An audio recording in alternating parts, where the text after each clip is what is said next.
जैसे बंदर को मदारी न चाहता, बंदर को मदारी क्या कहता? जो बंदर का मालिक होता, चल भाई बंदर डांस दिखा, बंदर तुरंत डांस दिखाने लगता, हाँ या ना? फिर मदारी क्या कहता? चल भाई बंदर ससुराल चल, तो बंदर ससुराल जाने का नाटक करता। हाँ चल भाई बंदर बंदरिया से रूठ जा, तो बंदर तुरंत रूठ जाता है एक कोने में।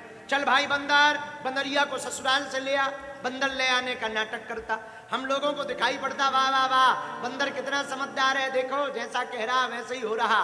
सच ये है बंदर की समझदारी नहीं, मदारी की पिटाई का कारण है। उसी प्रकार हम लोगों को जो भी दिखाई पड़ रहा, ये हम लोगों की चाल नहीं है, भगवान की ही चाल है। किसकी चाल है? बोलो बोलो बोलो बोलो, किसकी चाल है? भगवान की। लेकिन विचित्र बात, हम लोगों को भूत पे भरोसा हो जाता, भगवान पे नहीं होता। हाँ ये और गजब बात है, कोई गांव का आदमी गांव में धोखे से कह दे उस नदी के किनारे से मत निकलना, राजकोट की जो नदी है ना, बोले क्या हुआ? बोले नदी के बाहर में भूत रहता है।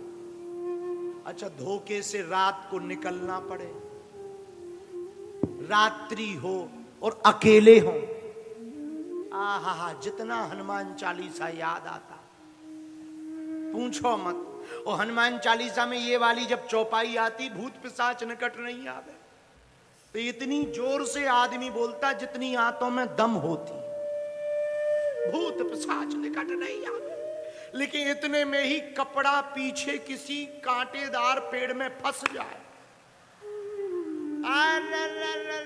जो पसीना मारा, पकड़ लिया पकड़ लिया पकड़ लिया, और कपड़ा छोड़कर दे दौड़, ठटरी के बरे नक्कटा मूसर चंदा। गांव के झूठे आदमी ने मरे हुए व्यक्ति के भूत के बारे में झूठी बात बता दी कि नदी के किनारे भूत रहता, तुम्हें भरोसा हो गया। हम लोग संत महात्मा लोग करोड़ों सालों से चिल्ला रहे कि कण कण में भगवान रहता, भूत पर भरोसा हो गया, भगवान पर भरोसा नहीं हुआ। इसी कारण दुखी हैं। क्या है? बोलो बोलो बोलो, इसी कारण दुखी हैं। क्या है? बोलो। देखो दो बातें, एक विचार एक भरोसा, एक विचार और एक भरोसा। विचार करो संसार से और संसार में, और भरोसा करो भगवान में। लेकिन हम लोगों ने क्या किया? हम लोगों ने पहिया ही चेंज कर दिया, आगे का पहिया पीछे फिट कर लिया, पीछे का आगे फिट। विचार करते भगवान में है कि नहीं, और भरोसा करते पड़ोसन पर या पड़ोसी पर या मित्रों पर या संसार की व्यवस्थाओं पर कि हाँ है। अरे संसार में विचार करना चाहिए और भैया भगवान पर भरोसा करना चाहिए। भगवान पर यदि तुम्हारा भरोसा होगा तो जैसे नरसिंह भगवान खंबे में प्रकट हो गए प्रहलाद जी की प्रार्थना के कारण, जैसे भैया भगवान सबरी के घर पर वन में चले गए सबरी का तरन तारण करने के लिए, जैसे विभीषण को लंका में भी राम जी और हनुमान जी प्राप्त हो गए, जैसे केवट को गंगा के किनारे राम जी आकर दर्शन दिए, जैसे सुदामा को तीनों लोकों का भगवान ने राजा बनाया, वैसे भी तुम्हारी ही जिंदगी भगवान बदल देंगे। पर शर्त क्या? बोले शर्त यही है, विचार संसार में करो और भरोसा किस में करो? बोलो बोलो बोलो, भगवान में।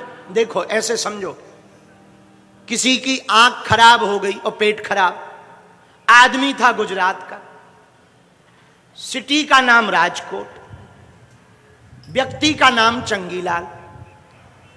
उसका आंख खराब हो गया, पेट खराब हो गया, डॉक्टर के पास गया। डॉक्टर ने कहा कोई बात नहीं, 2 पुड़िया लो, ये आंखों में लगाने वाला अंजन है, इससे आंख ठीक हो जाएगी। ये पेट का चूरन है, खाओ, पेट ठीक हो जाएगा। अब वो दोनों पुड़िया लेके घर गया, पर गुजरात का आदमी, और वो भी राजकोट का आदमी, पुड़िया बदल गई। पेट की पुड़िया आंखों में लगा ली और आंख की पुड़िया चूरन समझ के खा ली। परिणाम क्या, 2-3 पुड़िया खाई कि जो पेट और ठीक था वो और खराब हो गया, आंखों से जो दिखाई पड़ता था वो और फूट गई, रेटिना ही गायब हो गया। अब डॉक्टर के पास गाली देते हुए गया कि बड़े मूर्ख हो, बड़े उल्लू हो, बताओ अच्छे खासे हम थोड़े ठीक ही थे, तुम्हारी दवाई में और बिगड़ गए, होना ठीक चाहिए। डॉक्टर बोला ऐसा हो ही नहीं सकता। बोले हो क्या सकता, प्रमाण ले लो सामने। डॉक्टर बोला क्या दिया था हमने, ये 2 पुड़ियां दी, ये पेट वाली है, ये आंख वाली है। डॉक्टर बोला उल्लू हो, क्योंकि डॉक्टर भी राजकोट का था। उल्लू हो, क्यों उल्लू है? अरे पेट का चूरन आंखों में लगा लिया, आंखों का चूरन पेट बना में खा लिया, तो सब गड़बड़ तो हो ही जाएगा। यही हम लोगों के साथ हुआ, हम लोग भी उल्लू हैं। पूछो कैसे? पूछो, अरे जोर से तो पूछो, जरा और जोर से पूछो। भगवान ने 2 पुड़ियां दी, एक दिल एक दिमाग। दिमाग रूपी पुड़िया भगवान ने इसलिए दी संसार में लगाओ, और दिल रूपी पुड़िया इसलिए दी हम में लगाओ, मतलब भगवान में लगाओ। हम लोगों ने क्या किया, जन्म के 10, 12, 15 साल बाद जैसे ही थोड़ी जवानी आई, 16, 17 साल के हुए, पुड़िया चेंज कर दी। और चेंज क्या की, दिमाग लगा रहे भगवान में है कि नहीं, शक्ति होती कि नहीं, और दिल लगा रहे पड़ोसी पड़ोसन में। और फिर कहते कि बताओ हमारा तो भरोसा ही टूट गया, हमारा तो दिल ही टूट गया, ठटरी के बरे कुशल मना तू नहीं टूटा। अरे भाई, जो जहां का सिस्टम है वहीं फिट बैठेगा, इसलिए विचार संसार में रखो और भरोसा किस पे रखो? बोलो बोलो बोलो, जरा जोर से बोलो। भगवान में भरोसा रखोगे तो जैसे द्रौपदी की लाज भगवान ने बचाई, भगवान पर भरोसा रखोगे तो सबरी की लाज भगवान ने बचाई, भगवान पर भरोसा रखोगे तो विदुरानी की लाज भगवान ने बचाई, भगवान पर भरोसा रखोगे तुलसीदास पर कृपा भगवान ने की लाज बचाई, भगवान पर भरोसा करोगे तो भैया वाल्मीकि जी की लाज भगवान ने बचाई, भगवान पर भरोसा करोगे तो गज और ग्राह की कथा भागवत में आती, गज की लाज भगवान ने बचाई, भगवान पर भरोसा करोगे तो विभीषण की लाज भगवान ने बचाई। तो यदि तुम भी भगवान पर भरोसा करोगे तो तुम्हारी भी लाज भगवान बचाएंगे। ये सीधी सी बात है, बहुत सीधी सी बात है, कोई टेढ़ी टेढ़ी बात नहीं है। एक बहुत अच्छे भगत भय, आहा, हमारे भारत में एक प्रांत है जिसका नाम पश्चिम बंगाल है। बहुत साल पहले हम गए, महीने पहले गए, साल क्या महीने पहले। वहां एक बहुत ही अच्छे भगत हुए, बड़े सिद्ध संत हुए, बड़े तपस्वी हुए, आहा, मां तारा के परम साधक हुए और मां तारा को बहुत भावपूर्वक मानते थे। उनका नाम था बामा खेपा। क्या नाम था?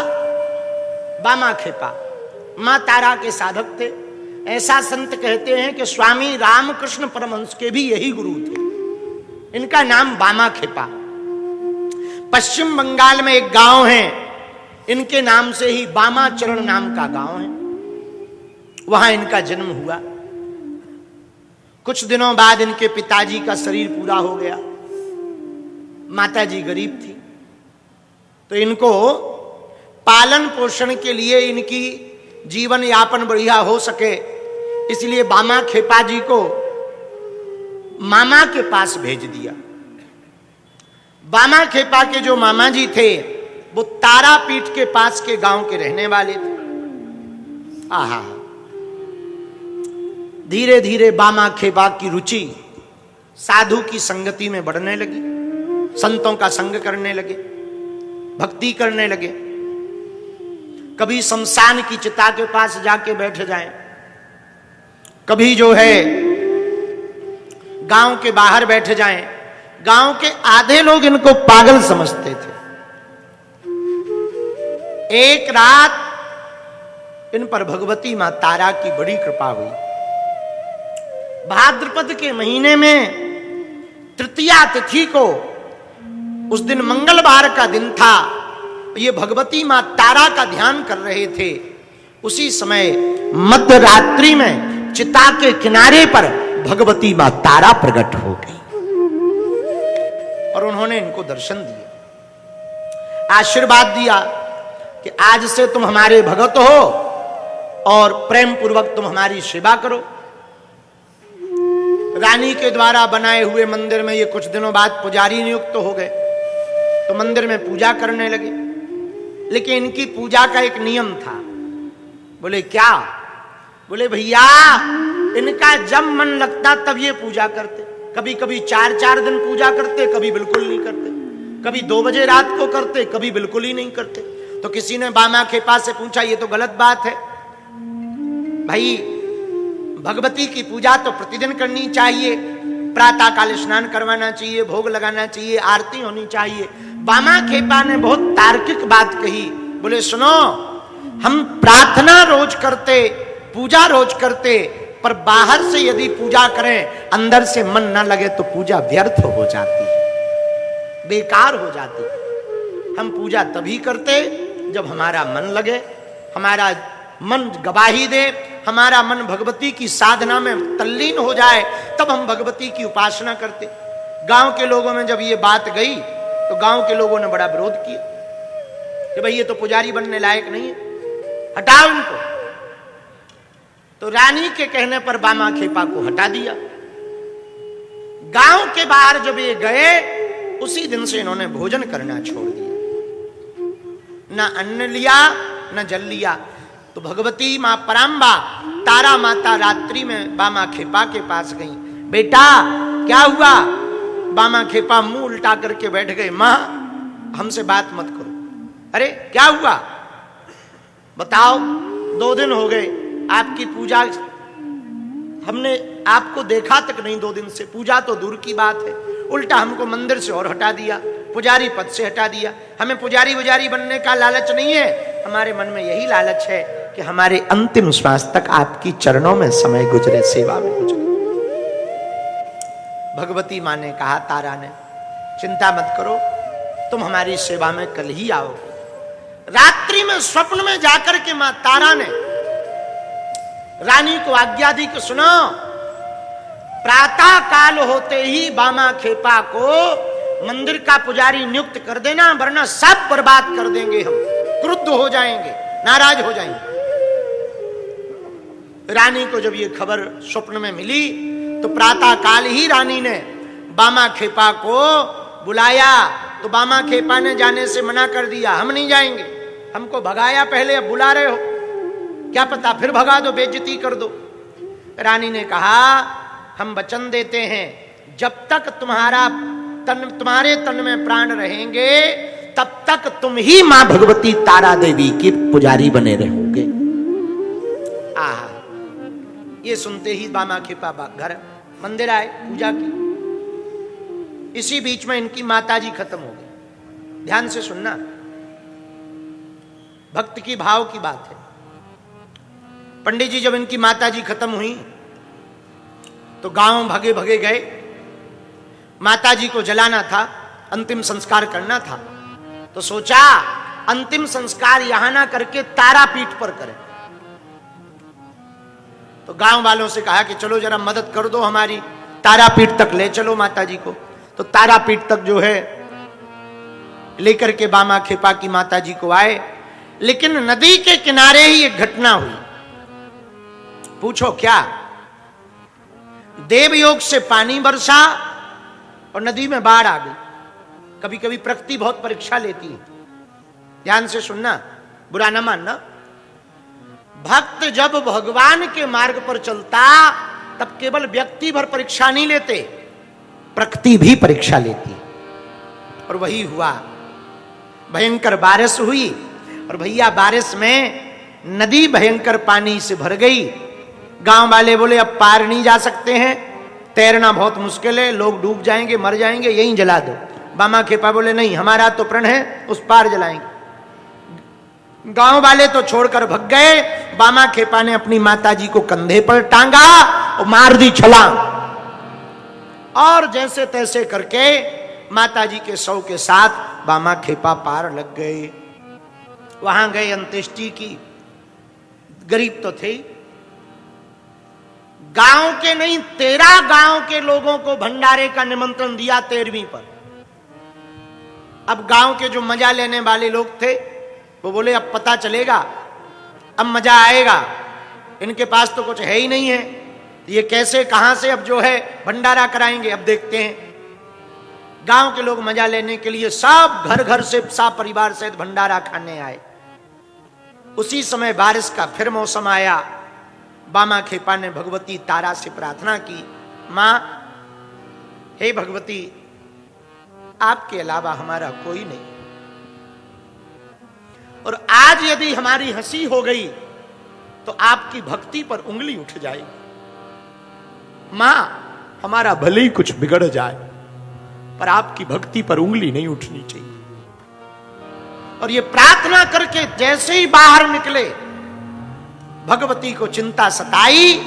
मां तारा स्वयं वृद्ध का रूप धारण करके बैलगाड़ियों में सामान लेकर के बामा खेपा के यहां पर आ गई। खूब सामान लेकर के आई। देखते ही देखते बैलगाड़ियों से सामान भंडारे का उतरने लगा। लोग पूछने लगे सामान कहां से आया? तो वृद्ध रूपा भगवती बोली, ये जो है जो पंडित जी हैं बहुत भक्त हैं, इनकी कृपा से हमारा बहुत काम सफल हुआ। तो हमें जब पता लगा कि इनके यहां भंडारा है तो हम अपनी श्रद्धा से सामान लेके आए। गांव वाले बोले वाह। लेकिन तब तक बारिश आई। बामा खेपा ने फिर देखा बारिश में कोई भंडारा नहीं पाएगा, भंडारा खूब बन गया। तो फिर भगवती के मंदिर में गए। मां, आपकी कृपा से भंडारे की व्यवस्था तो हो गई, लेकिन अब बारिश है और बारिश यदि आ जाएगी, सब भोजन पाने बैठ गए, भंडारा रखा रहेगा, सब गीले हो जाएंगे, कोई प्रसाद नहीं पा पाएगा। इनके मन में प्रेरणा जगी, एक लाठी ली और जितने में भंडारा चल रहा था उतने में एक लकीर को खींच दिया और देखते ही देखते सत्य घटना चरितार्थ हुई।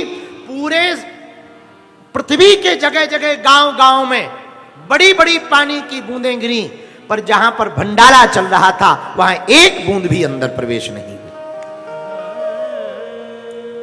भैया, इस कथा को कहकर के हम आपसे यही कहना चाह रहे, प्रियजनों, यदि आपका भरोसा भगवान पर होगा तो हम बहुत दावे के साथ कहते हैं भगवान तुम्हारी लाज बचाएं, लाज बचाएं। अब तुलसीदास जी की कथा तो कलयुग की ही है। अभी 500 साल पहले ही हुए तुलसीदास जी। उनकी लाज भगवान ने ही बचाई। रामायण की जब परीक्षा ली गई विश्वनाथ जी के मंदिर में काशी में, और रामायण जी को जब रखा गया तो कैसे रखा? काशी के विद्वानों ने कहा रामचरितमानस को तभी प्रमाणिक ग्रंथ माना जाएगा जब इस पर भगवान शंकर के या तो हस्ताक्षर हो जाए या कोई चमत्कार हो जाए। तो तुलसीदास जी बोले चमत्कार क्या होगा? बोले एक काम करो, रामायण जी को नीचे रखो, ऊपर से 4 वेद, 6 शास्त्र, 18 पुराण, इसमें कोई चमत्कार होगा तो अपने आप जो है पता लग जाएगा कि शंकर जी ने इसको स्वीकार कर लिया, और शिव जी स्वीकार कर लेंगे तो हम ब्राह्मण भी रामचरितमानस को स्वीकार कर लेंगे। अब ध्यान से सुनना, रामचरितमानस जी नीचे, उसके ऊपर 4 वेद, उसके ऊपर 6 शास्त्र, उसके ऊपर 18 पुराण।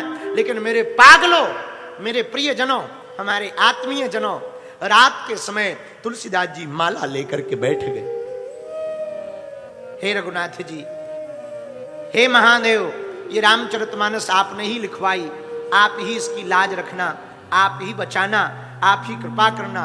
ब्राह्मणों ने चोरी करने के लिए 2 चोरों को साठगांठ की, पैसा दिया, जाओ रामचरितमानस की चोरी कर लाओ। और यदि रामचरितमानस चोरी हो जाएगी तो ये पक्का हो जाएगा कि भगवान शंकर जी ने स्वीकार नहीं की, और ये झंझट ही खत्म हो जाएगा।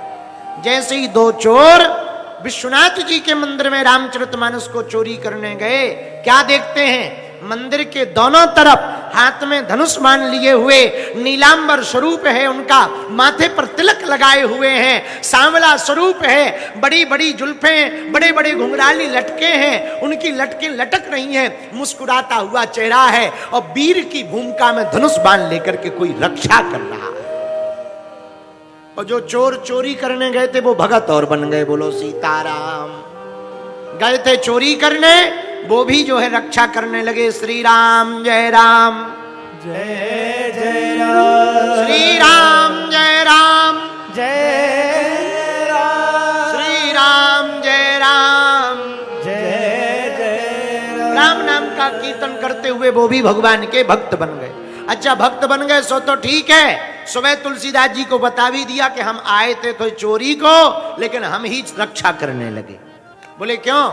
तुलसीदास जी बोले क्यों? अरे बोले क्या बताएं भैया, जब हम यहाँ चोरी करने आए तो हमने दो इतने सुंदर राजकुमार देखे कि हमारा मन परिवर्तन हो गया, हृदय परिवर्तन हो गया। अब हमारा मन चोरी का नहीं बचा, अब तो भक्ति का हमारा मन बचा है। लो ये कौन है? वो दोनों राजकुमार अभी तो दिखाई नहीं पड़े। बोले भैया थे कैसे? बोले सांवले थे, बड़ी घुंघराली लटकें थी, हाथ में धनुष बाण लिए हुए थे। लेकिन जो दूसरे वाले थे ना वो सांवले नहीं थे। बोले वो कैसे थे? बोले वो गोरे थे, गौरांग अंग था। तो तुलसीदास जी की आंखों में आंसू आ गए। बोले भैया जो सांवले थे वो तो राम जी थे, पर जो गौरांग थे, गोरे थे, वो लक्ष्मण जी थे। और जब पट खोला, रामचरितमानस जी को देखा तो क्या प्रत्यक्ष प्रमाण देखा कलयुग में? जो रामचरितमानस सबसे नीचे रखी हुई थी, भगवान शंकर की अनुकंपा से 4 वेद 6 शास्त्र 18 पुराण नीचे रखे, सबसे ऊपर रामचरितमानस रखी। और भगवान शंकर के हस्ताक्षर हैं सत्यम शिवम सुंदरम। भगवान शंकर के हस्ताक्षर, स्वयं भगवान शंकर ने उस पर हस्ताक्षर किए। बल्कि गोस्वामी जी ने कहा भी, रचि महेश निज मानस राखा, पाय सुसमय सिंहासन भाखा। ये हमारी ही रचना है, पर इस कथा का आशय हमारे कहने का यही है, मेरे पागलों, मेरे प्रियजनों, यदि हमारा भगवान पर भरोसा होगा तो भरोसा कभी भगवान टूटने नहीं देगा। भरोसा हो, बात भरोसे की, तुम्हारा भरोसा पक्का होगा हनुमान दादा के प्रति तो भगवान को कृपा करनी ही पड़ेगी। भगवान कृपा करेंगे ही। इसलिए एक बात नोट कर लो मेरे प्रियजनों, संसार पर विचार करो, भगवान पर भरोसा करो। किस पर भरोसा करो? बोलो बोलो बोलो। लेकिन हम लोग भगवान के ही होने का सबूत मांगते हैं। अच्छा कोई तुमसे पूछ ले तुम हो कि नहीं, अपना सबूत दो, तो फिर जो है बड़ा हाल खराब हो जाएगा। फिर कहोगे ऐसा तो हमने सोचा ही नहीं था, ठटरी के बरे। और हम लोग भगवान पर ही जो है टिप्पणियां करते, भगवान पर ही कई बार संदेह मन में आता। इसलिए भक्त का लक्षण यही होना चाहिए, भगवान के प्रति खूब भरोसा होना चाहिए, खूब भरोसा होना चाहिए। और सुनो, भगवान को पाने का उपाय हनुमान है, राम जी को पाने का उपाय। गोस्वामी जी ने लिखा ना सुंदरकांड में, और देवता चेते न धरे, और देवता